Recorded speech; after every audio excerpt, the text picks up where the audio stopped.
episode 168, IRONMAN Chattanooga with Matt, Triick. Welcome to the pursuit of the perfect race.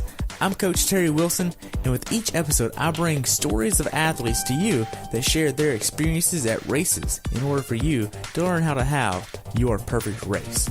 We will hear stories from athletes of all ages, abilities, and races of all distances. So regardless of where you fit in, there's something in it for you. Thanks for spending some time with me today. Now let the pursuit begin.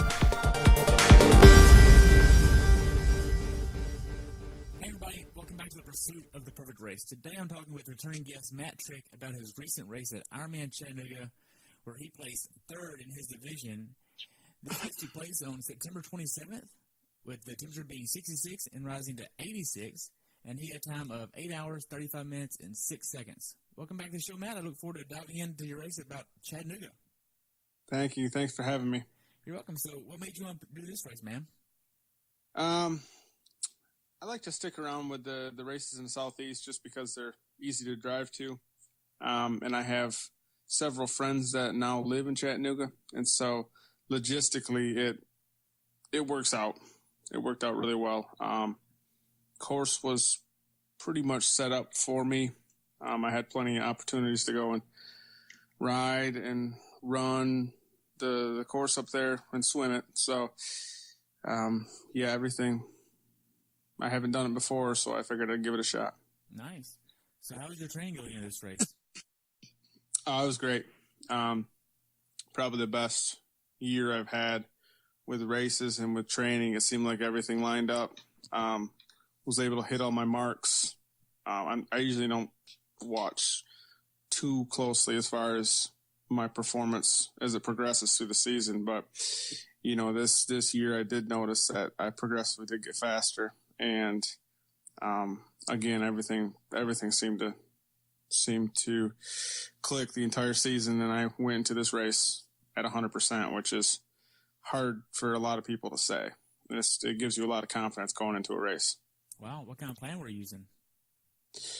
No real plan, just kind of doing what I wanted to do. Resting when I needed to rest, pushing it when I needed to push it. And just, I've kind of created a plan over the last 5 or 6 years, keeping the things that work and not doing the things that don't work anymore. So, right. So if we take a look at your training from an objective standpoint, what was the most hours you trained in 1 week? I have quite a bit of time to train, fortunately, right now. So, I think I was maxed out at about 22 or 24 hours, about 4 weeks to 3 weeks leading into the race. Wow. So I was putting in a lot, and it didn't seem like a lot. I didn't really even know until I looked back on my training peaks and seen what my what the 7-day total was, and it was right around there. And I thought, man, that's a lot of hours. Wow. So what was the longest swim, bike, and run distances you did? I was putting in 5K swims pretty consistently. That's with the swim being canceled, it was a little bit frustrating because that was kind of my main focus the entire off season was getting faster on a swim, which I did, and I really wanted to test. But when it comes down to it, it's the best case scenario for me. Cycling, I maxed out about 120 mile rides. And that was again for about a month before the race. And then running usually about 18 or 20 miles is about the longest distance per discipline that I'll do. Okay. Now that long run, were you doing that run nonstop, just as one solid run, or were you breaking that up? Yeah, it's one solid run. So it was just what I usually do. I keep a pretty normal schedule on the weekends, especially. I'll when I'm at the peak of training, it'll be a 120 mile ride Saturday morning, and then a 10K brick off of the bike, and then I will get up Sunday morning and I'll run 20. And usually I'll try to, if I have enough juice left in me, if I have enough time, I'll get out to the lake and put in a 1.5 mile, 2 mile open water swim too. So yeah. Wow. So how many days off a week were you giving yourself? I I would say I don't take. I guess I would say I'll take 24-hour periods off. I don't take complete days off. I guess like I'll take mornings off. I usually take Wednesday mornings off. Friday afternoons I usually take off. So it just really depends. I don't have really a set schedule. It's just if I need a day off, I'll take a day off. That's kind of that's kind of going into it. That's what I always wanted to keep it so that you can keep it fresh and you can continue to enjoy it if you're not obligated to follow a certain plan. Right. Now, are you doing bricks in training? Yeah. That Saturday was a longer brick. Thursdays, I usually ran 4 or 5 miles off the bike. Actually, those are really the only 2 brick days that I would do. Okay. So, yeah. So were you doing strength training in the gym or anything like that? Yeah. Monday mornings are my usual strength training day. I have kind of a more structured plan that I follow with that. I come from kind of a weightlifting background, and honestly, if I could lift weights 7 days a week and get a benefit out of it, I would. But unfortunately, the bigger I get, the harder it is to run. So I try to limit to the once a week, and they're pretty intense sessions on Monday mornings. But yeah, it's kind of my bread and butter as far as not really necessarily get faster, but to stay injury free and keep those nagging injuries from coming around like they seem to do in the past on a regular basis. Right. Now, whenever you start thinking about the nutrition that you used for your longer bike rides and longer runs, what were you using?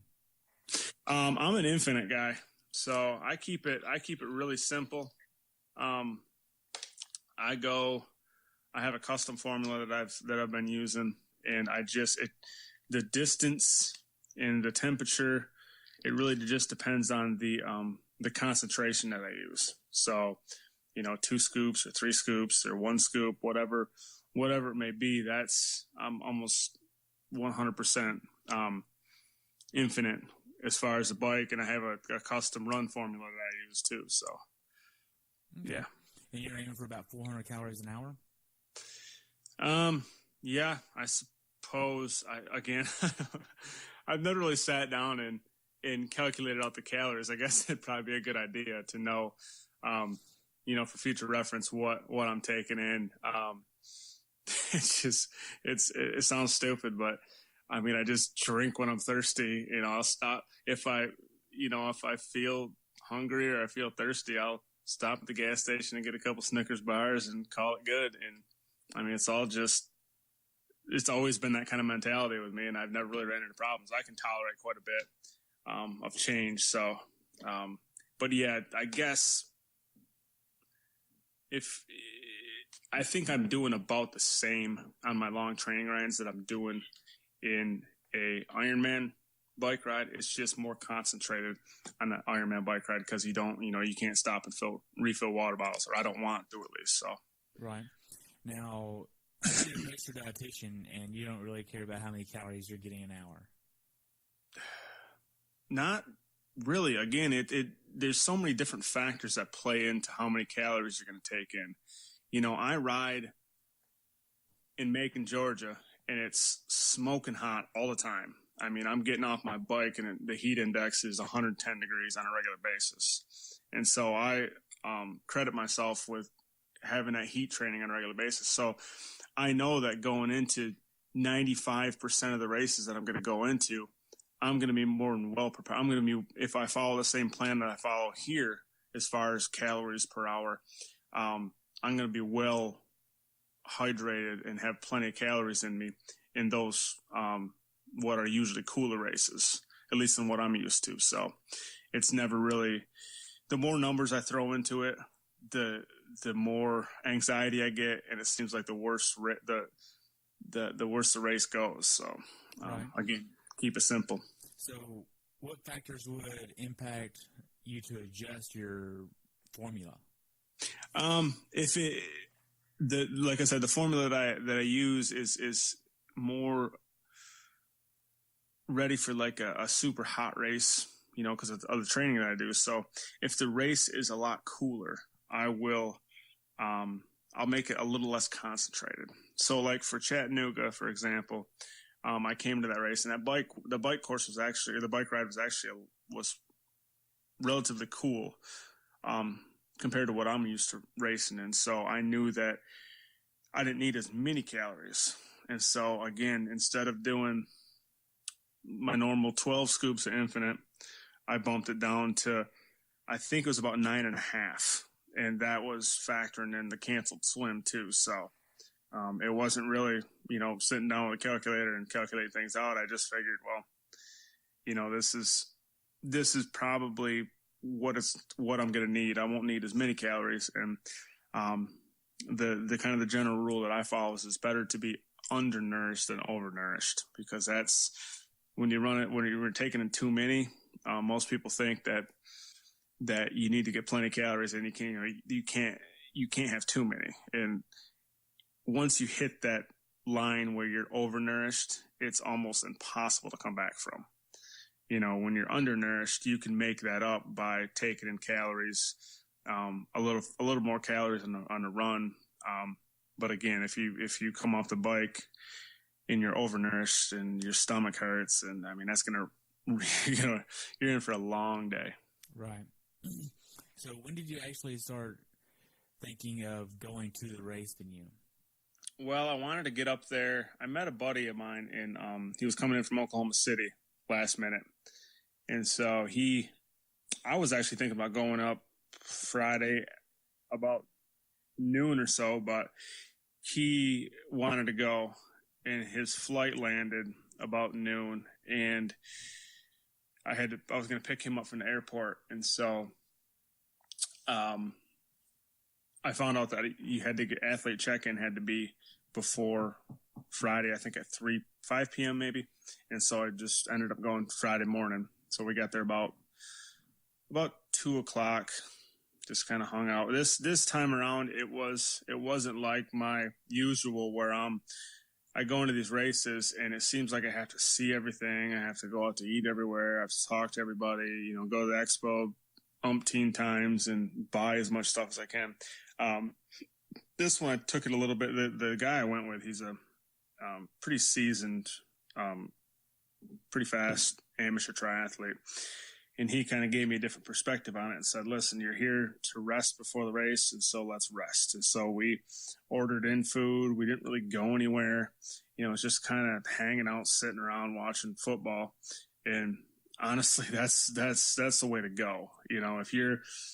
If you don't really care about getting to the expo and, seeing people and talking to a bunch of people, the best thing to do is just sit back and put your feet up and, focus on your race and getting ready for your race. Wow. So whenever you think of the check-in process here at this Ironman compared to the other events you've done, how was this check-in process? About the same. People always complain about Ironman and how the prices are so expensive, and they got so many different venues and whatnot, but they put on a good show. And you really get your money's worth with Ironman sanctioned races, in my opinion. Check-in process has always ran smoothly. Bike check-in's always great.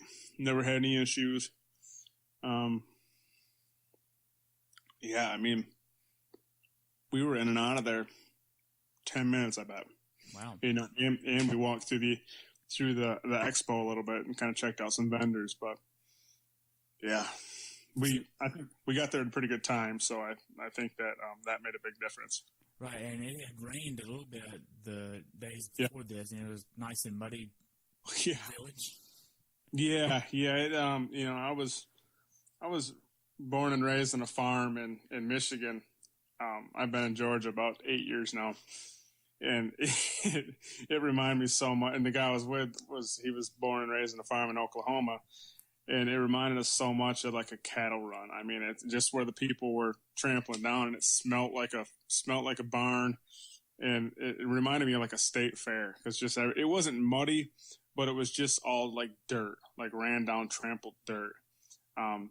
Again, they did the best job that they could. I know that they put in more work than what people seen, but when we got there, it dried up quite a bit.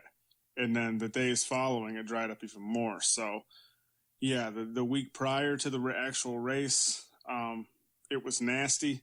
But, Friday and Saturday, even Sunday, great. I mean, I had no problem with it. Okay. Now, what was your first impression of the river when you saw the river and how high it was? Cool, man. Yeah, I don't really take that too many trips up to Chattanooga. I've been in that river several times. I've done the half several times. And, like I said, I got friends that I go stay with every once in a while. I've never really paid attention to it. But from what they tell me, and I guess the one thing that you could use as a measuring stick was they had the buoys out there to swim in. And, I mean, you could probably see maybe 6 inches of the buoy sticking out of the water. So it was rough. I mean, when I seen that, then it kind of put things into perspective. I can't really tell the docks and how far I know it was washed up over where the swim exit was, where you had to run, where I used to watch people all the time. That was underwater. But again, you don't really know, relatively speaking. But when I seen the buoys, that was kind of the big indicator. And you'd see certain things floating down the river. And I mean, they were floating. You could have easily laid on your back and swam 50 minutes, I bet. Wow. It was fast. It was real fast. Wow. So they made the right decision of canceling it then. Yeah. And a lot of people will complain about the swim being canceled because of the current being too strong or whatnot. It was the fact that the E. coli was like 10 times or maybe even 100 times the healthy limit. And so that was the real concern, was the amount of E. coli that was potentially running through the river once they had to open up the flood dams from all that rain. So that was really what canceled the swim. Okay. So whenever you get down taking your bike in the day before the race, what kind of meal are you trying to get in the day before the race? It's not cod this time. No. Actually, I took a different perspective. I might change a few more things around. It's always good to change things around on race day, like they say. But I did it. I took a different perspective. The guy came with Rex, who was actually faster than me. Reed Foster. He's a Everyman Jack guy, who stayed with me. He kind of told me what he and his teammates do, and they focus more on the breakfast. So we raced on Sunday. You focus on a big breakfast on Saturday, and that's your big meal. The rest of the stuff is fairly balanced, so that's completely opposite of what I usually do. I mean, breakfast is normal, but then, lunch and dinner are super meals. And, I guess it never really dawned on me that it does take quite a while for that stuff to digest. So, breakfast should be your biggest meal. So we cooked a huge breakfast. I mean, I probably ate enough pancakes for a family of 6 that day. I mean, it was disgusting. I was sitting back and looking at how much food I ate, because I got my weight down quite a bit for this race. I lost about 8 pounds.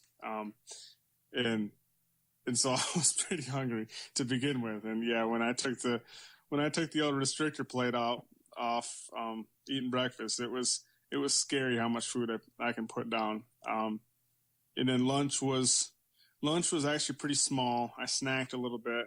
And then dinner was a good size. I think I might add a little bit more race morning, because I kind of cut back a little bit on race morning too, because it was, you don't want to eat too much. But again, with the swim canceled, I probably could have got away with a few more calories, because you can tolerate a lot more on the bike, especially early on the bike too. So, in hindsight, I probably would have taken in a little bit more nutrition Sunday morning. But as far as Saturday and the big breakfast Saturday morning, I think that's the way to go. Okay. Now, did y'all get an Airbnb or a hotel? Well, I got friends that stay locally. So we actually stayed at their house, and two of them, they were actually our Sherpas and, transported us everywhere we wanted to go. And so, yeah, I mean, any race that's in Chattanooga, I try to make it to, just because they're one of them is, she's done a few different Ironman races before. So, and they're both like fully engulfed in the triathlete, athlete, lifestyle. So they love it. Wow. So it works out great.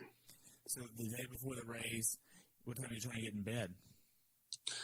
Well, obviously you want to try to get to bed early, but nerves get to going, especially when you have things on the line and it's not just I'm gonna go out and high five people and drink a bunch of beer and hang out with my friends. When you actually have a time goal or a performance goal that you're meeting, it does crank the old nerves up a little bit. I got a pretty good amount of sleep. I would say I was in bed by 9:30, 10 o'clock. And another thing too was, again, going back to the swim being canceled, I didn't actually have to leave. I didn't start the race until like 8:45 a.m. And I could have started at 10 o'clock if I wanted to, but that was the earliest I could start with my number. I was 200 and they were going numerical order. So I went off the bike about 8:40, and transition actually never even closed, because you got people, they're pushing people off in a time trial start 2 at a time every 6 seconds. And so that you have 3,000 athletes you're pushing off. And, they said they would have everybody off by 10 o'clock. And so some of them people went off at, 9:30, 10 o'clock. And so it was very, very low key in the morning.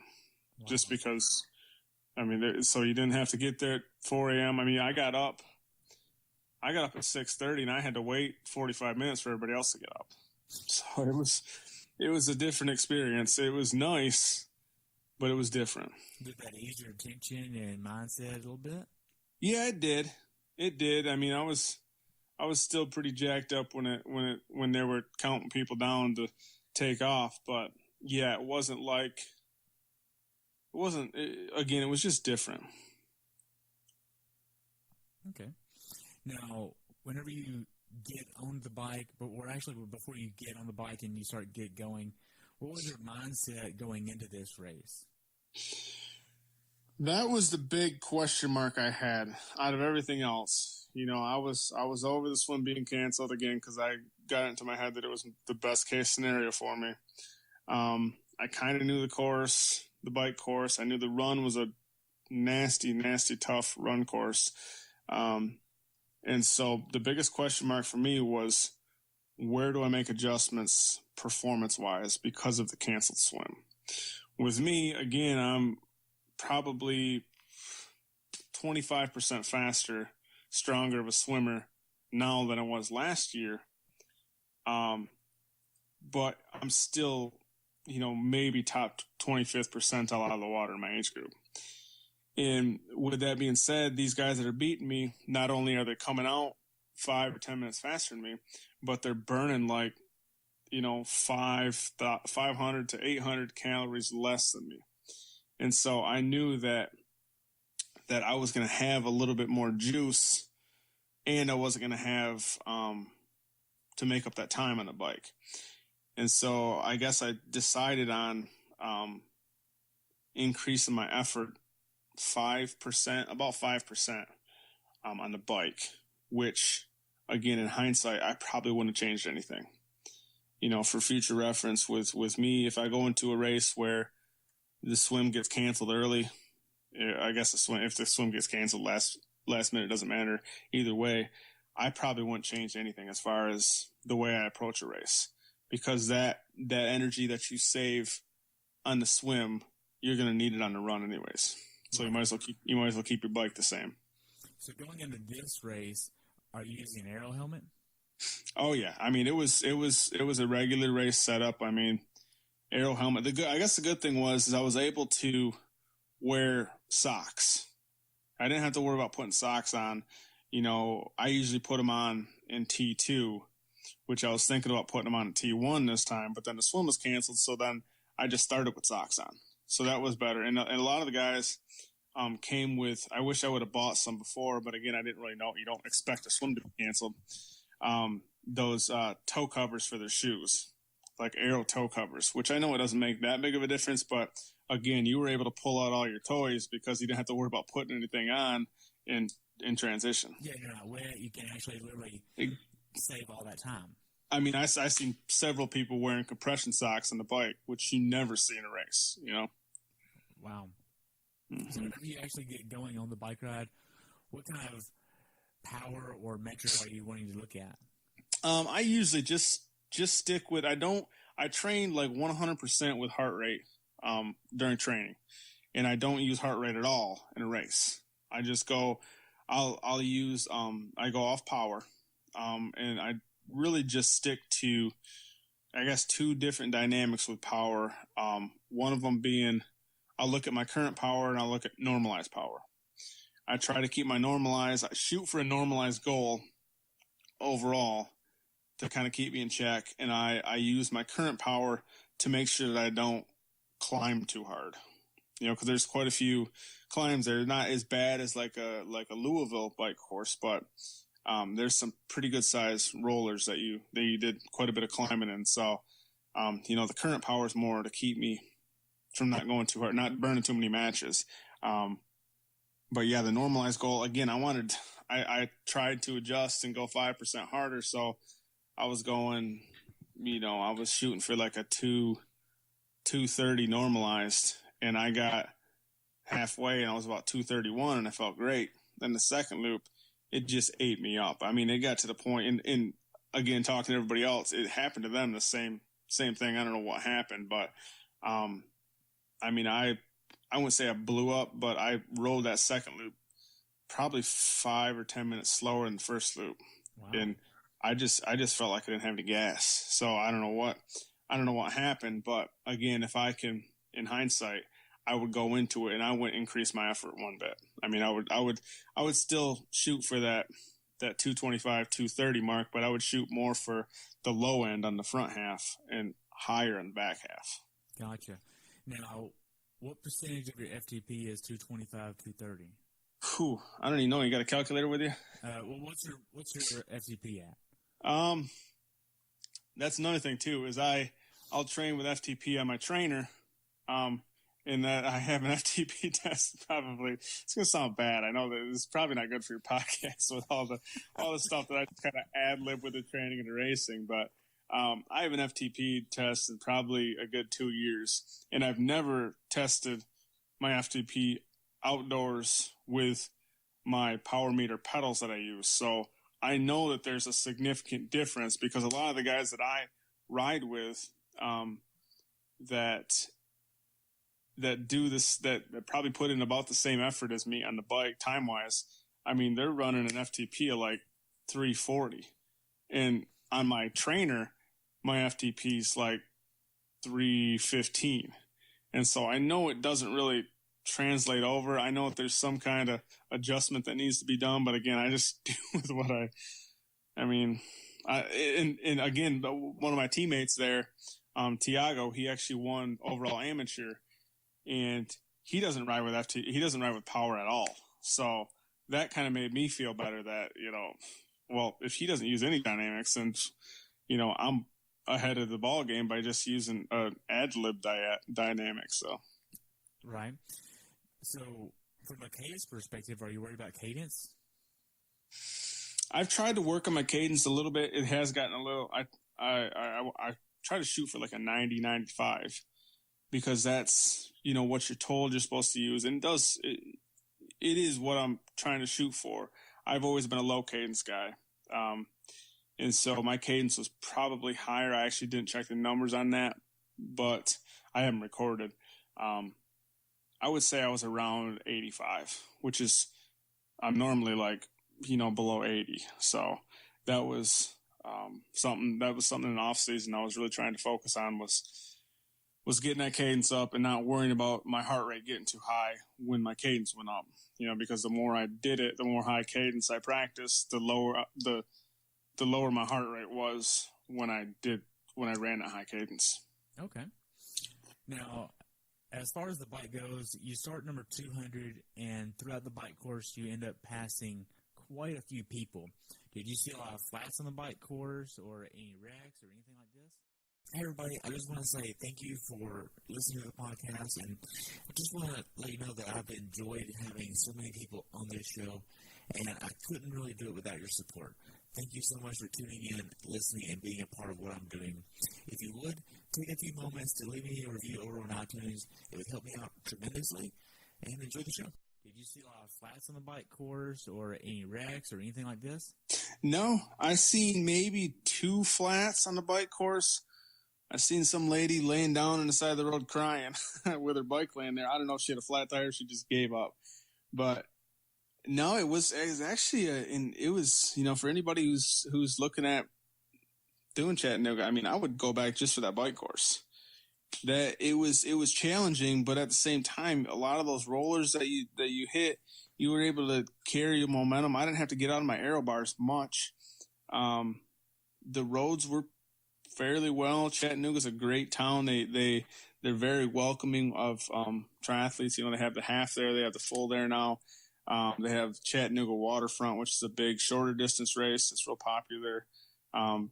They got a huge paddleboard following around there. So, but as far as the bike course, no crashes. I heard there was a lot of drafting. I've seen a lot of. Really? I've seen a lot of social media posts, which I've done the half several times there, and that's always been an issue. I've always seen that out there. I didn't see too much drafting. I seen a little bit, and I don't really think it was really avoidable. A lot of that stuff goes on behind me, and I don't ever see it. I just hear about it when I see it posted on social media. So I can't say one way or the other. There was one that they were really trying to drill. There was a team out there that had like a pace line of like 4 guys, and they were all wearing the same kits. Oh, really? So yeah, it was that I heard was more like a team time trial that they were doing there. But usually the people that are drafting are just drafting off somebody they don't even know.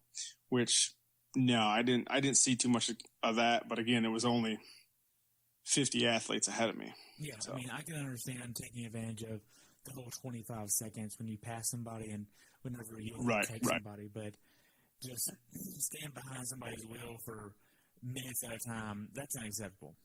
Yeah, and it was actually, they called these guys out, and they were pulling their pictures from, like the finisher picks when they were taken on the course, and every single one that they pulled up, they were right there. And I mean, their bike split times for running over the timing mats were like 3 seconds apart. So it's got to say something. Again, I don't get caught up with it because there's nothing I'm going to be able to do about it. There's no point. That's something that they're going to have to deal with. I mean, I could go out and blood dope all I want to and probably never get tested, but that's something I just can't. I wouldn't be able to hang my hat on. Right. Because at some point, morals have to come into the picture. Yeah. There's no point in complaining about it. There's no point in getting all upset about it because it's going to happen regardless. It's just a matter of, don't let yourself do it kind of thing.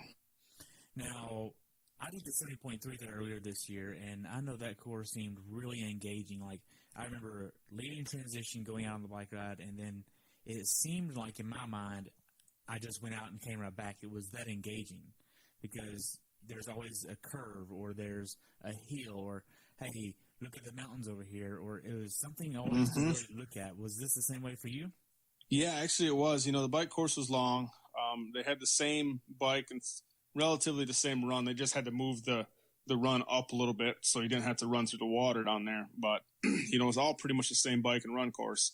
And that's one of the things that I actually did notice on the bike courses, which is why I say that, if you have the opportunity to get out there, I would highly recommend it because that bike course was as scenic as I've ever ridden a bike course. I mean, you had Lookout Mountain, you had several different mountain ranges that you could look at. You had, again, it was very engaging. There was never no flat, straight up downhill. It was, you were either climbing, descending, going around a curve, switching to another road, overtaking an athlete. It was it definitely kept you interested. And there was a few roads that you kind of had to keep your head in a swivel, and there's a lot of railroad tracks that you cross over right off the beginning when you're getting out of town, and then I mean, it was something I would definitely go back just based on that bike course, not necessarily the run, but the bike course. Now, I know right after Chickamauga, you hit the special needs in Chickamauga. And right after that, maybe about, 3-4 miles or so, you have a nice downhill that swoops left and then right. Did you feel like you were prepared for this? Because a lot of people are very cautious of that turn there. Oh, really? I didn't even, until you said something, I had no idea. There was a few, I rode, I guess the second loop, I didn't really ride with anybody. All the people that I seen that were drafting and, kind of playing cat and mouse with me, they were long gone by that time behind me. So, I didn't really have anybody to kind of navigate for me, but even by myself, I was able to stay pretty aero through most of the corners. And again, I had plenty of experience on that course, and I recognized, which is something for me, because I don't usually horrible directions. I don't remember anything about any of the courses, but I have started to get a grasp of the Chattanooga course, because of the halves I've done there several times. And then, I did the 70.3 Worlds there, which is one loop for pretty much the same thing, but you run up Lookout Mountain. So I had a pretty good grasp of what the roads were like, where the corners were, where the curves were, where you could take them high speeds, where you had to sit up. And no, there wasn't really much sketchy about it. They were all blocked off real well. Cops did a great job. Volunteers did a great job. Yeah. Okay. Now, the later portion of the bike, miles 80, 90, and just the past 100, how are you doing mentally? I started like getting really lightheaded. Things were starting to get fuzzy. I could tell, because you get to the part where you have to kind of go to the finish, and you're basically you go out, and it's like a big lollipop kind of. You do go out, you take 2 loops on the lollipop, and then you take the same road back in. Well, the same road back in is like 15 or 20 miles, and so you're pretty much by yourself. You have a few other people, that are right there with you, but that's when you make that right turn on the highway, right? Yeah. And I was kind of on that long highway there. My head started to get. I was really lightheaded. I didn't have a headache or anything, but things started to move like really slow, and that's when I started to get worried. And I would shake my head, and it would take a little bit to kind of, catch my bearings each time. I thought, man, I don't know if this is going to be good or if this is going to be bad, because that's happened to me before in races. I've done pretty well in those races, but I knew that it was going to be a long run, because of, at that point, there was nothing I could do as far as, taking in more calories or whatnot, because there was only 15 miles left. I had to kind of stick to the plan. But it was I think a lot of it had to do with the last 15, 20 miles are relatively flat heading back into town. And so you didn't have that engagement that you had out in the main loop with the climbs and the descends and the corners and the different athletes that, that you were either passing or that you were lapping. And so you were just basically by yourself, and you had a complete change of scenery right there. So that kind of might have been getting in my head too, but yeah, it was a long 15, 20 miles back into town. Wow. And how was it hitting the 112-mile mark and knowing you still had 4 more miles? Oh, that wasn't that. Then I knew. I knew the distance. It didn't really matter to me. They could have had it 140 miles. It wouldn't have mattered to me. Everybody's got to do the same race. And, if you've this is my 6th Ironman. And so the distance really doesn't bother me. If they just made it a 26.2 mile Ironman, that would have been perfectly fine with me. But they, it didn't. No, I mentally, after about mile 95 or so, I was kind of checked out. I was about mile 100. I just said, I just want to get done with this. Because, at that point, like I was saying, I started losing juice in some of them climbs in the back half. And I didn't really know what was going on. I didn't know if everybody else was doing the same thing, which they were. And so I just wanted to get off this bike, and I wanted to I felt like a little kid. I was like, just get me off my bike. I want to do something else. Gotcha. So as far as the bike ride goes, is there anything you'd tell someone to be aware of that hasn't done this bike course before? Not really. I would say plan on riding the second loop faster than the first loop, which I know is pretty generic with every bike course. That's 2 loops. The heat tends to get to you on the second loop, which I think is what happened to a lot of people. So, you don't really focus on going faster necessarily the second loop or pushing out more wattage the second loop. Just focus on staying the same effort-wise, because your time will reflect that in the end. Okay. Now, whenever you I said, whatever, this course, especially more than any other course I've ever raced on, whatever you save on the bike, you're going to need on the run. Right.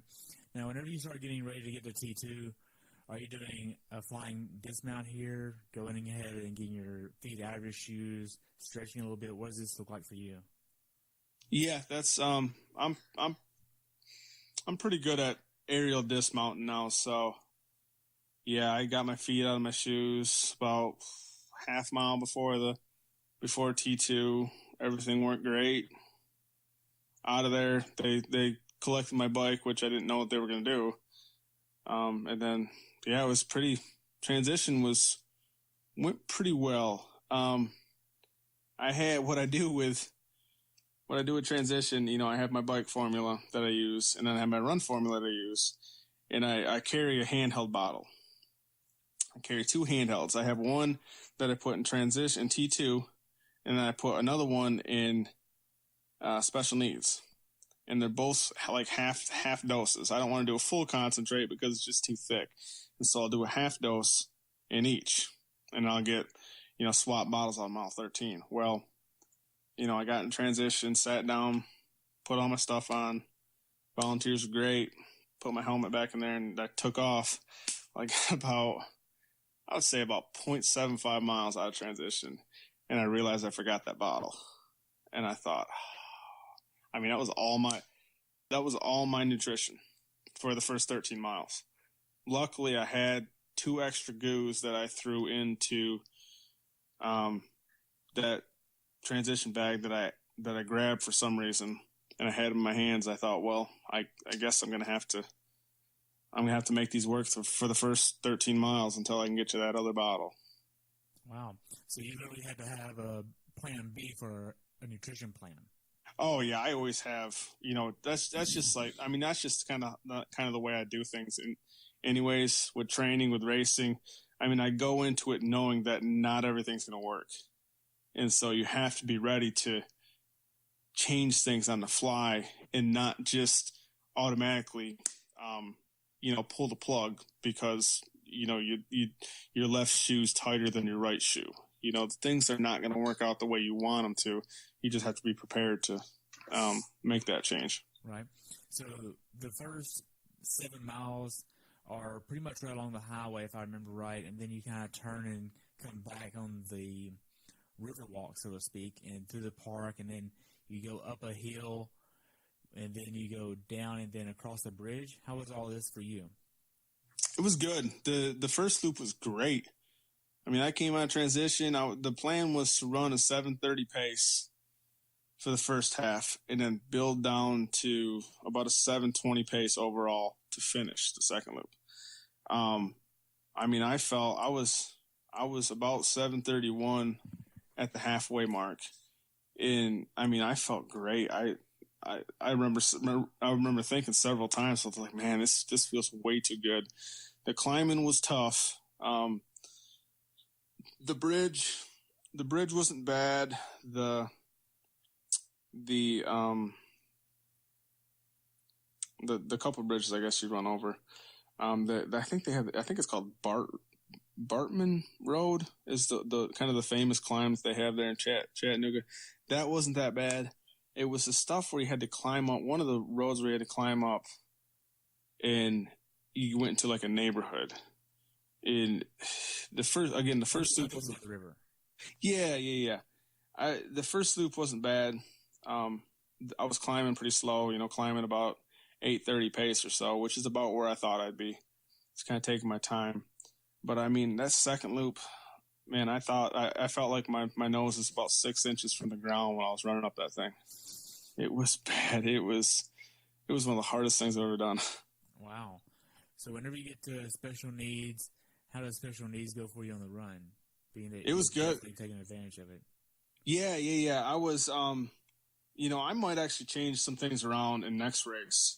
I usually keep like a protocol, nutrition, taper protocol that I follow into these races. And then at the end of the races, I change whatever I think I need to change for the next race. So it's been kind of a 3-4 year process that I've been kind of changing as I go.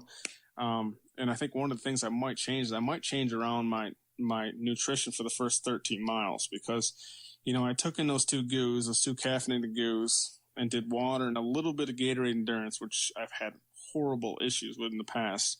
I felt like at the end of races in the past, at the end of these Ironman races, I usually start getting stomach problems towards the end, which I just kind of attributed it to being overall fatigue and whatnot. But I didn't really have those issues this race. And I think a lot of it was because I didn't have all of my nutrition I thought I needed for the first half. And so by the time I got to special needs, I was good and ready for that. I mean, it's almost like a treat when I got to, because that run formula I have is like my bike formula, but it's got a lot more caffeine in it. And so without doing too much caffeine the first loop, I was able to save that caffeine for my second loop. And I mean, I really think it saved me on that second loop. Wow. So did you see anything funny on the run course? No, but actually I did see something kind of funny on the bike course. There was a cow that was loose. Really? Like, yeah, it got out of the gate and it was just running alongside the road with the cyclists. And I remember riding past the guy and I thought, man, that could turn out real bad for somebody. I didn't end up hearing anything bad happen, but that was kind of you definitely don't see that every time you race. Now, as far as the run, I'm sure there was a lot of stuff that you probably could have enjoyed. But that's, again, that second loop, I knew that there was a lot online and I had several people there telling me where I was at in the race. And so I wasn't really able to enjoy anything. Did you know where you were at in the race? What were they I had friends that were there, obviously tracking me, but it was difficult tracking because you didn't know where the other people started. But they're very good at kind of predicting where these people are going to be based. I mean, these guys they're really stout triathletes themselves, but they're even better at tracking people. And so they were doing calculations, and I still to this day attribute my performance on that second loop based off what they were telling me was happening. Most people that track you or are cheering for you will always tell you, you're in this place, if you run really hard, you'll finish 6th place or 7th place, but they don't really know. These guys, they knew what was going to happen to these other people based off of their previous splits. And so they kept me up to date with where I was at, what I needed to do, and it helped me out a lot. So what kind of information did you actually want to know while you're running? I came off the bike and they said that I was in 13th place in my age group, which wow. again isn't, That's the current at that point. Yeah. It isn't set in stone, but the majority of the people that I'm racing with, I wasn't the 200th person to go off. That they kind of lined you up like that, but I kind of got into line late. And so I went off with like the 300s, which is not that big of a deal. But generally speaking, most of the guys that were in my age group were going to be below 500, let's say. There was going to be a few stragglers that were probably, signed up late for the race or whatever. That would be 1,500, 2,000, whatever. But the majority of them are going to be right around me. And so he had a pretty good idea. I came off the bike and they told me 10th, but I was actually in 13th. And I knew that as soon as I got off the bike, sun came out, heat started turning up, and I knew that it was going to be perfect for, my best case scenario for me. And so I knew that at least half of those guys, 5 or 6 of them, were the typical cyclists and, we're going to blow up or planned on running a 4-hour marathon. Didn't have to worry about them. So there was really only 5 or so people that I really had to beat. I had to outrun. And it didn't change anything. I didn't run any faster that first loop. Definitely made some changes the second loop, but I kind of stuck to the game plan and just relied off kind of the who wants it more, battle of attrition kind of thing. So were you keeping count in your head of how many people you were passing in your age group? No. Again, because you didn't know where they started. So I seen several people pass me in my age group. I made a count of it. And I made a count of the people that I passed, but again, I didn't know if they started 5 minutes behind me, 5 minutes ahead of me, if they were started with me. I really didn't know. I just knew based off of their performance when they would pass me and they would pass me pretty handedly, and then I would catch them and pass them late in the race and never see them again. I knew that I was doing something right. That's what I kind of factored into it. Okay. Now, as far as your strategy from a data perspective, what data screens are you wanting to look at on your watch? On the run? Yes. Well, the first loop, it was all, again, I train 100% on heart rate, especially on the run training. I don't wear a heart rate monitor in the race. It's all based off of pace. And so that first loop was supposed to be 7:30, which it was. I think it was 7:31 at the halfway mark. And the wheels definitely didn't fall off, but that 7:20, building down to 7:20 was far out the window at that point.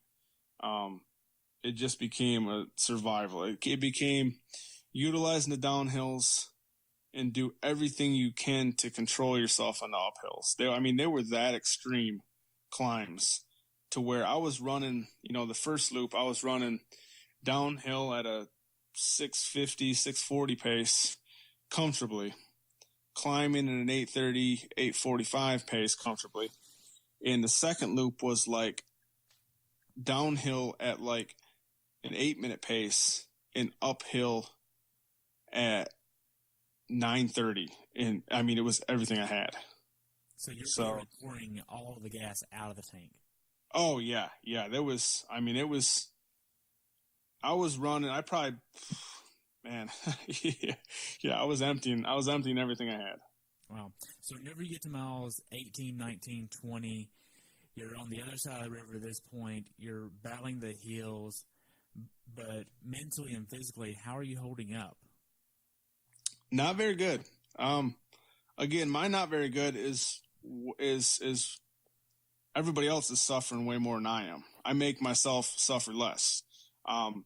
Because I guess maybe it's just because I'm too stupid to quit. I don't know what it is, but I knew that it was going to come down to who wants it more, who can last the longest kind of thing. I got to 19, I think 20.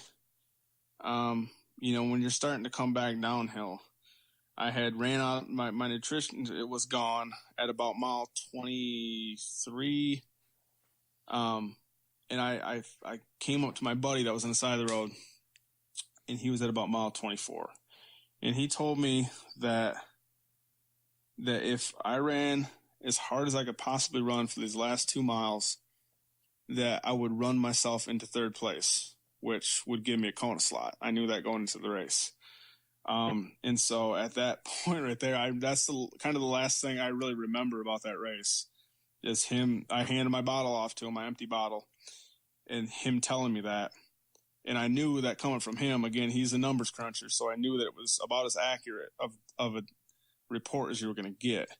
And so I knew at that point that I was going to regret it the rest of my life if I didn't put myself in the med tent by running these last 2 miles as hard as I could. And so it turned from a 8-minute struggle and pace to 7 minutes, 6:40 pace for the last 2 miles, completely draining myself of anything that I possibly had left in me. And, again, I had no idea where these guys were. But I was passing a lot of people and finished and, hauled off in wheelchairs, puking everywhere. So I knew that it was about everything I could possibly have. Wow.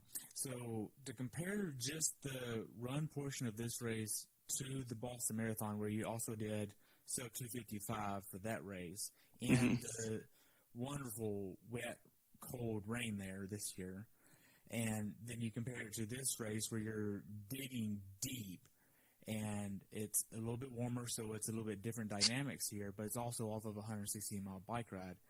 Which one would you say was worse for you mentally? Are you talking like harder mentally? Yes. This race, definitely.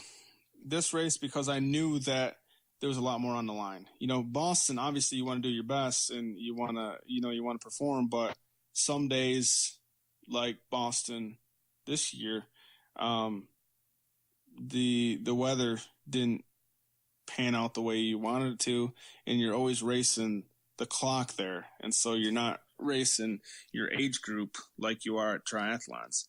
And so, I had a lot more on the line. I was just trying to do my best at Boston, which I did.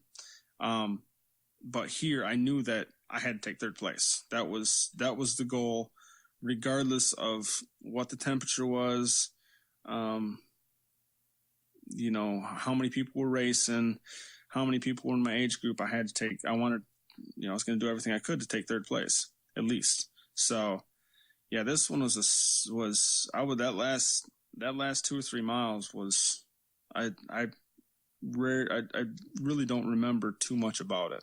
Wow. So you remember the finish chute? Yeah. Yeah, I do. What was that experience like? It was good. You finished on a pretty good sized downhill. And at that point, it's your legs are just moving based off of momentum. At least with me, it was. It worked out great. Plenty of crowd support, plenty of people watching. Felt like a full 140.6. It didn't feel like it was a swim canceled race. That's for sure. Okay, because you still did over the actual Ironman distance, even with the swim canceled. Yeah, technically, yeah. All right. Now, whenever you got done with the race, what did you do next? I knew it was going to happen, but a lot of times after these races, I don't know why they stopped doing it, but these Ironman races, I'll put on kind of a show at the finish, like I'm wiped out and I still have a little bit of energy left, just because I want to get a bag of IV fluids.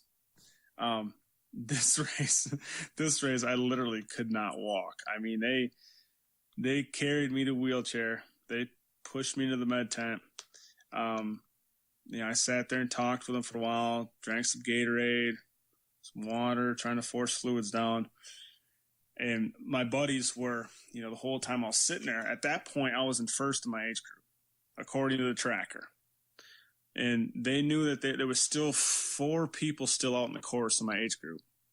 And so they were watching them, and they were kind of leaning over the fence where I was laying in the med tent, telling me where they're at. They said 2 of the guys were super fast. They still look strong, and they were way ahead of me. And so it was down to third place. It was going to be a toss-up with third place. Those 2 guys finished, bumped me to third, and so they were watching 2 more guys in there. One of them started walking pretty bad, and the other one, he kind of blew up the last little set of hills, and they told me that. And he ran a lot. He ran even faster than I did the last mile or so, but it wasn't enough. And I got, right after they told me that I took third place, like, all right, I got to get up. I got to get some food in me. I got to, go talk to these people. I got a bunch of friends there waiting for me to come out of the med tent. So I got up now, started walking out, and I started puking everywhere. Oh, I mean, it was Gatorade, it was food, it was everything that was coming up out of me. And right after that happened, they wheeled me back into the med tent, and they gave me a bag of IV fluids. And after that, I was ready to go. So, in hindsight, I guess not in hindsight, but for future reference, if you want to get a bag of IV fluids, just make yourself puke. And They were definitely prompt on that once I and I asked them several times before I puked. It's like, just give me a bag of IV fluids. I'll be good after that. And they were reluctant to give it to me. But yeah, after I lost everything I had in my system, then they gave me something. Okay. So how was your recovery process after the race? It was good after that. After I got that out of my system. I was able to eat some food, hang out for a while. Again, the Sherpas that I was with, the people I stayed with, they went and got our bikes and drove us back, and we showered up and then we went back out to eat and hung out with them for a while. It was real. I really didn't feel as bad as I felt right after that race. Obviously the muscle soreness is always going to be there. It's still there today, but I was in some pain right after that race. Wow. Now, what's something that you learned from this race that you want to pass on to someone who hasn't done Chattanooga before? Don't take that run course lightly. I mean, it is by far the hardest 26.2 miles I've ever ran. And that's, if I was to run just that marathon run course there, it would be the hardest I've ever ran. I mean, it's nothing to play with. Again, I've ran Boston a few times. I've ran a pretty hard marathon in Tallahassee. There's been some pretty nasty marathons I ran, and that one tastes cake. And on top of that, you're coming off a 116-mile bike ride and potentially a 2.4-mile swim. So, yeah, do not take it lightly. If you feel like you left something out there on the bike course, you will need it on that run course. Wow. Now, looking back on it, how well prepared for this race do you feel like you were? Very prepared. I went into it with zero regrets. I was 100% healthy. I felt like I did everything exactly as I needed to. And I still, even after the race, I was almost spot on as far as, the days leading up to the race, the actual race itself. There's very minimal changes that I would have made. Again, a few changes on the morning of nutrition, a few changes on the bike effort, but other than that, everything just kind of fell into where it was supposed to fall into. Okay. Now, to talk about the next day, you get to go to the award ceremony here, and you get an award here for third place. What was this experience like? It's always an honor to get to make it to the podium at a big Ironman race like that, especially a full. Halves are good, but halves are, they're over pretty quickly. And in my eyes, there's always a difference between those short distance athletes and the long distance athletes. I know that that 70.3 is not necessarily a short distance, but it is half full. So to make it to the podium after all that training, it's very reassuring to know that it's all panning out for you when you can get up there, especially if you can get into third place. I've been up there. I think this is the second full Ironman race that I podiumed on. third. I'm sorry. And the first two were fifth place. So I was on the podium, but it was fifth place. It's always nice to make your way up there. First would have been better, but of course, third is, I'm super pumped about that too. Right. Now, the award ceremony is separate than the Kona slot allocation. Mm-hmm. So, did you know at this point that you had a slot for sure? Did you see the sheet that they had printed up and posted on the wall? What was this like? Well, I didn't. Prior to this, I would say probably 3 weeks before this race, I had a buddy that sent me the calculations based off of the people that were signed up in the age groups. And, based on the calculations, he laid out how many Kona slots there was going to be. And it said that I was at at least three, maybe four. If there was going to be a slot reallocated in the men's division, it would go to me. It would go to my age group. So, I had to take at least third. I knew that I was in third, obviously, because they had the award ceremony. But then they started going through the roll down, which they started from oldest to youngest. And so they were giving away 50 to 50 or 55 to 59. They had 4 slots. 50 to 54, they had 4 slots. 45 to 49, they had 5 slots, I think. In Tiago, who, my teammate that took first overall, he was getting his Kona slot too. And every time they would say a 4 or 5, he just kind of looked at me and like blank stare.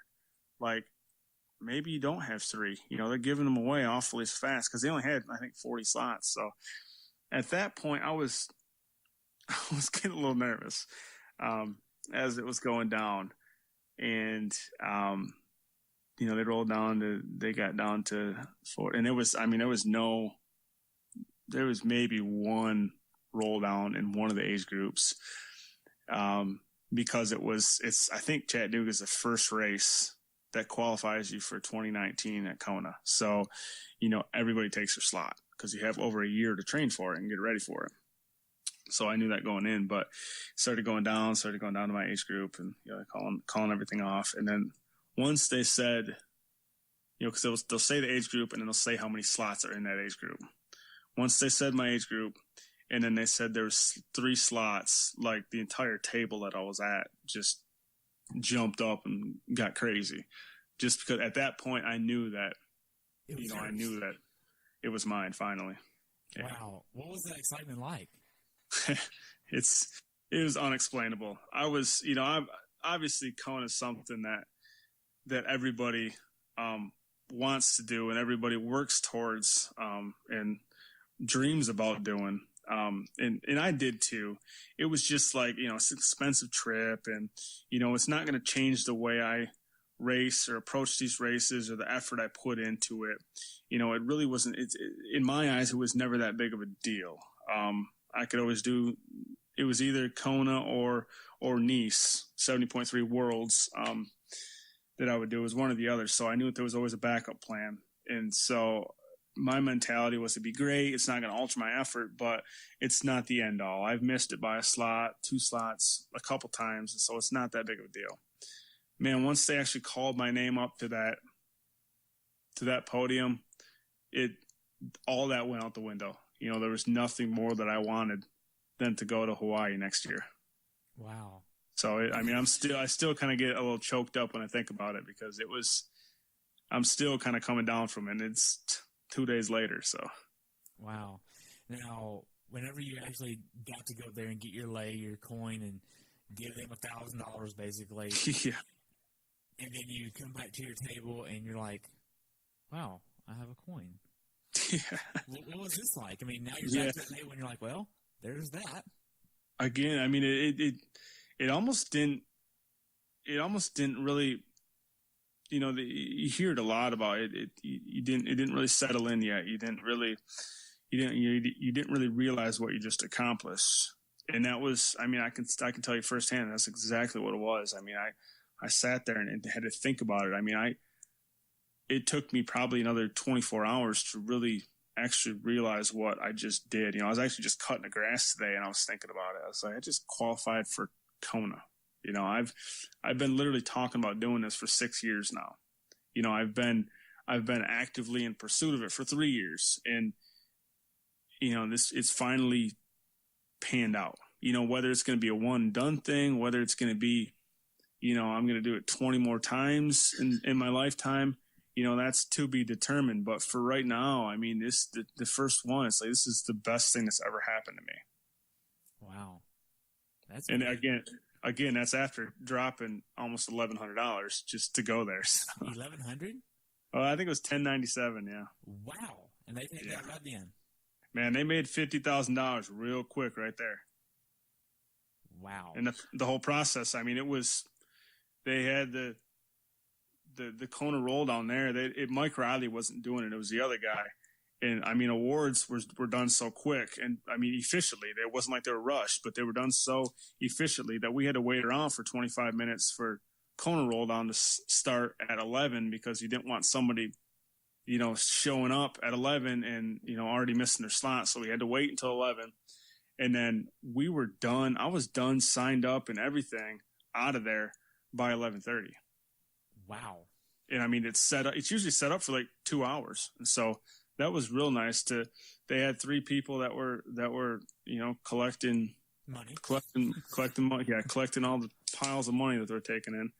But man, again, I wouldn't, it was worth every penny of it. Wow.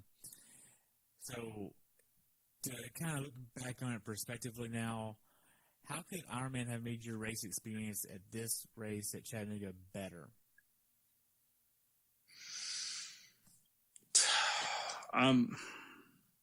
I really wouldn't. I wouldn't have changed a thing. I'm not one to really ask that question, just because I kind of make the best out of any situation, and I know that there's these minor things that happen. A lot of the things the issues that I've ran into in the past, and that, you know, the small things that I've ran into during this race were all brought on by myself. It wasn't something that Ironman did. You know, it was me forgetting my bottle, or, you know, me, the run course being too hard. You know, none of that stuff was, everybody's got to do the same thing. It was, again, you pay a lot of money for these Ironman races, these sanctioned races. And, you know, I can really only do like one of them a year, the fulls at least. But it's worth it. I mean, they put on a good show. I haven't found anything that matches it yet. Wow. So we covered quite a bit about your race. Do you have anything else you want to add? No, I mean, it's really kind of put things in perspective that, you know, you make a lot of sacrifices with the training and with the race schedule, you know, to meet a goal, to reach a goal. Don't forget why you started doing it. You know, why you continue to do it, and don't quit having fun with it. What's your why? What? What's your why? I don't know. It started out as kind of a health thing, kind of a, you know, staying in shape. Started out as kind of, you know, just doing it because I didn't have anything else to do. But it kind of transformed to the camaraderie. You know, going to these races and seeing familiar faces and kind of helping people along, helping the people that are understanding, the people that are under you, that look up to you, that, you know, almost follow you vicariously, live through you vicariously in these races. Don't forget about them, because they're the real reason that I do these things. It's not, I do enjoy doing it, but what I really enjoy is having people that look up to me and almost hold me up kind of a little bit higher on the pedestal, at least around where I live. And so I feel like I have an obligation to keep them. I have to keep going and keep performing to keep them going, kind of thing. That makes sense. So knowing that you're going to go to Kona next year, and that's obviously a bucket list race that you're going to get to check off next year, what other races remain on your bucket list? Oh, I'm a young guy. I mean, I don't have any kind of bucket list right now. I don't know. I'd like to start doing some some international races. I think that would be fun. If it, again, depending on Kona, doing Kona again, the 70.3s, the world championship, doing those kind of races in different countries. I think that would be fun to do those in the future, because with halves, you don't have to, there's not as much logistically that goes into it as far, from an athlete's perspective, with the preparation and everything else. It's a half, and when you get done with a half, no matter how hard you do it, it seems like 2 hours later you're fine. With these fulls, it's just such a process. Not that it's going to stop me from doing them, and I would love to do a full internationally, but the halves, I would like to spread those out a little bit more and make it kind of a destination thing. Wow. So knowing that you're going to do Kona next year, what does next year's schedule look like for you right now? Well, I guess I have, I'm going to go do that Challenge Daytona half. That's going to be December 2nd, I think. So that's still this year. Then I'm signed up for Texas 70.3 in Galveston. That's first week of April, I think.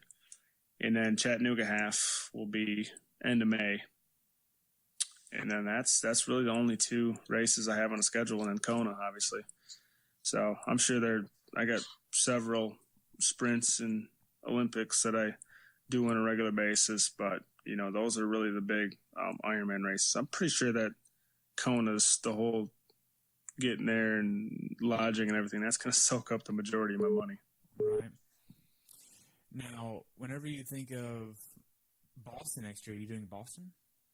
No, the buddy that I stay with, we stayed with his sister that lives there. He decided he's going to do some track. He just won the Masters 1 mile national championship this year. So he's going to focus on some Masters indoor track races this coming, off season. And so he said he's going to skip this year. So I skipped it too. I'm not really going to go without him. So we'll probably shoot. I think he was 4:37. God. Yeah, he's super fast. He's like a 15 sub 15 5K guy. Yeah, so I get out and run with him every once in a while, but I know that it's going to be a painful run. He'll come and run, 20 miles with me, and granted, I'll be coming off a long bike ride, but he has to slow down to run a 7:20 with me. So he decided not to do Boston because of that, because he wants to focus on those track races. So I'm just going to skip this next year, and I'll probably go back 2020. But it kind of worked out, because it would have been a week after Galveston. And then, I know it's financially, it's a lot cheaper staying with them, but you still spend a lot of money getting there and everything else. And now with Kona, it might have been a little bit too much. So it all works out in the end. Okay. Now, what do you feel like with the new qualifying standards for Boston? I mean, it seemed like it was bound to happen sooner or later. I mean, the cutoff this year was, I believe it was 4 minutes and 52 seconds anyways. And so really it's just 8 more seconds with them taking away that 5 minutes. So they were already there already. So the new standards actually reflect more of a real qualifying time now. Yeah. It makes the same as the New York City Marathon standards, almost. Is it? Yeah, okay. It's pretty close, I think. Could be a little wrong there. I haven't directly compared the two, but I want to say it's about the same. Yeah, I mean it's a prestigious race, and if they want to keep it prestigious, and you want the the best of the best, you want to keep the prestige for the race, you need to keep those restrictions on lock, and make sure that people that go there deserve to be there. Just like Kona. I mean, Kona would have been, if it was just another race that you just luck of the draw, and you got there, and you could just get there by paying oodles of money. It would take the prestige away from it. You'd probably make more money, but it wouldn't be nearly, you wouldn't have the athletes that you do there. I mean, I'm already getting worried about that swim, just because I know it's going to be like a dishwasher, because I'm not a swimmer and everybody else there is. That's why you go there. Well, and honestly, if Kona was just another event, they'd probably just take it off the circuit anyway. It's too hard. Yeah, exactly. I mean, come on. They took, what was it, Syracuse off? They took, all these fools they just took off. I mean. Yeah, and we used to always go up and do Louisville. And, I did Louisville several times after that. But it used to be in the middle of summer. It used to be in August. And it was smoking hot. And, everybody, it was like a 40% dropout rate. And then they had to change the date because it was getting too hard for people. And now that even with Kona, I think they just changed the course around a little bit. So you run, maybe you bike out further or something, and you run out further. But they changed the course around, but it's still not going to change the number of people that go there. Yeah. Again, because you have to keep those novelty races like that, because there's always going to be those novelty athletes like myself that go for a challenge. I mean, it's fun and all to go to a race with a fast swim and a flat bike and a flat run, great temperature. It's fun to do those races, but it's also fun to see who suffers more. To really push yourself. We don't do all that, put all these hours into training that we do to go out and high five people and walk a marathon. Right. So how can athletes follow you, man? What's that? How can athletes follow you? I do Facebook. You can follow me on Facebook. I do a little bit of Instagram at Fat Matt Runs. I'm probably going to start getting back into it a little more. I kind of took a break from it for a while, but based off of team obligations, I really feel like I should probably get back into it for sponsor reasons, and especially with now that we have at least 2 athletes from our team going to Kona, and hopefully we'll have a third that'll qualify at Ironman Florida. Your team? What's that? Your team? Yeah, all 3 sports, elite team out of Atlanta, Georgia. Pretty small team. We only have, I think, 12 guys, 12 girls, but we have, like I said, more than likely we'll have three of us going to Kona. So that'll be, and it's only the second, I think it's the second year doing it. So. Wow, that's awesome. Yeah. Well, being that I already know what your definition of a perfect race is, we'll go ahead and end on a different note for you. And that's, in order of importance for you, what is most important on race day? Mental grit, nutrition, or fitness? I mean, with me, I guarantee you that 75% of the people out there would probably give you a different answer, but it's always mental grit with me. I mean, you can have fitness and nutrition are only going to carry you so far, but that last 10K of a race it comes down to who wants it more. I mean, I can't even explain, the benefit of mental grit. It really does separate,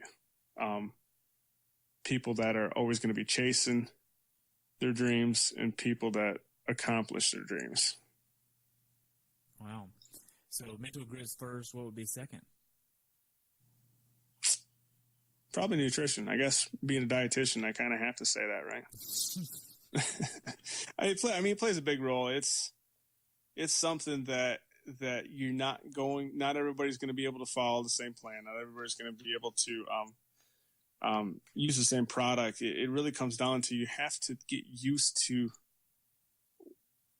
doing what works best for you. Don't be scared to make changes, even if it means making changes on the fly on race day. There's a lot that goes into it, and there's a lot of problems that can happen based off of not being properly nourished. So if you want to perform, you got to fuel yourself, and not only on race day, but it's more of a lifestyle thing. And I found that out that once you clean your diet up, the not just the racing, but the training and the recovery and everything that revolves around the sport becomes easier. Wow.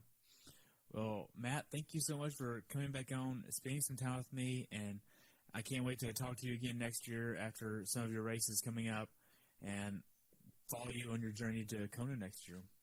All righty. Thank you, sir. You're welcome. Have a good day, okay? All right, you too. Thanks for tuning in today. I hope you were able to learn something from today's episode. If you enjoyed the show, please take a minute to leave a review on iTunes or share it with a friend. Be sure to subscribe so you never miss an episode. If you'd like to see pictures from this athlete's race, learn more about who I am, what I'm doing, or be on the show yourself to share your story, check out my website at CoachTerryWilson.com. Until next time, continue the pursuit.